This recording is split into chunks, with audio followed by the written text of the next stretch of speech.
Intellectual property rights have increasingly come to the fore as the music and pharmaceutical sectors rally around protecting their interests. Now, here to help us navigate the labyrinth of rules that exist, Steven Steger. Steven, why do we have to maintain global patent rules in an increasingly globalized world? Well, if you think about the kind of dual purpose of patent law, it's really to, number one, encourage investment in innovation and investment in research and development by providing a protection mechanism so that inventors can realize a return on their investment in research and development by having exclusive rights to practicing inventions.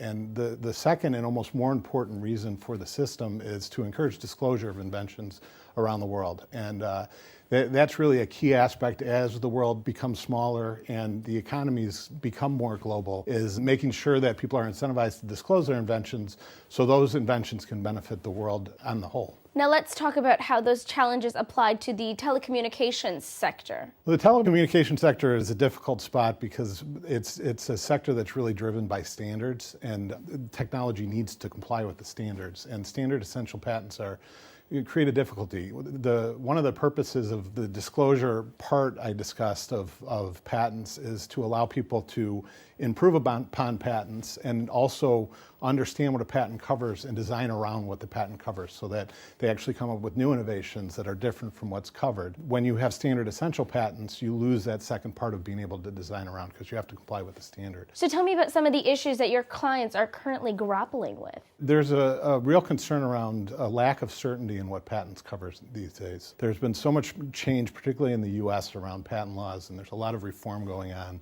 There's a major overhaul of the patent system in 2011. The Supreme Court has become much more active in changing the patent laws, and Congress is talking about enacting further changes to the patent law. And that really creates a system where people don't know what patents cover. There's significant issues with trying to license and getting people to agree on the scope of patent coverage, and that drives up the transaction costs. And that's not good for the innovation sector because if there's more certainty around what patents cover, you're more able to agree with the opposing party, frankly, and come to real agreement on where license rates should be. And there's been a large increase in litigation in the US, particularly because there is not certainty and you can't get that agreement short of litigation. Now, some of these issues that you've just raised, I'm sure you have clients who are not only operating in the US, but globally, really. How do they then transcend and the issues kind of carry forward around the world? The lack of certainty is really an important aspect or an important problem with patent systems generally. Where you move globally,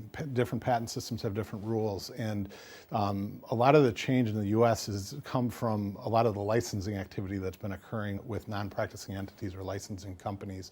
That business model is transferring into other parts of the world, particularly in Europe, and we're starting to see the beginning of it in Asia as well. And I think as that business model moves into new areas of the world, it may trigger additional changes in those areas as well, which will, again, lead to more uncertainty. Now let's look at one particular agreement. Now that's the Transatlantic Trade and Investment Partnership, TIP, which is going to be between the US as well as Europe. Now, one of the major sticking points, of course, is intellectual property rights. Can you tell me, how are we ever going to bridge the divide that exists between the two sides of the negotiating table? I think staying with the same theme, it's to make sure that there is some certainty around the patent laws and recognize that a good system needs to have kind of a balancing act between some level of certainty and understanding what the rules are, what the patents cover, still the flexibility to address new innovations and new technologies that come online and new business models that occur. And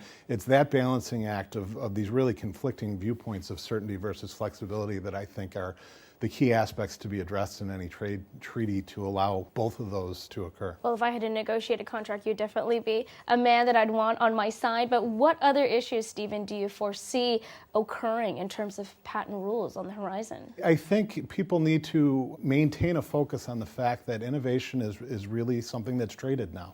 And the patent rights are kind of the basis of what's traded, or the thing that is traded. But we are in an innovation-driven society, or in an innovation-driven world now, and those innovations need to be able to be freely traded. And making sure that patent laws allow for both continuing to incentivize innovation to allow for the free trade of that innovation is very important as we move into the global economy. Fascinating. Steven Steger, thank you so much for joining us today. Thank you.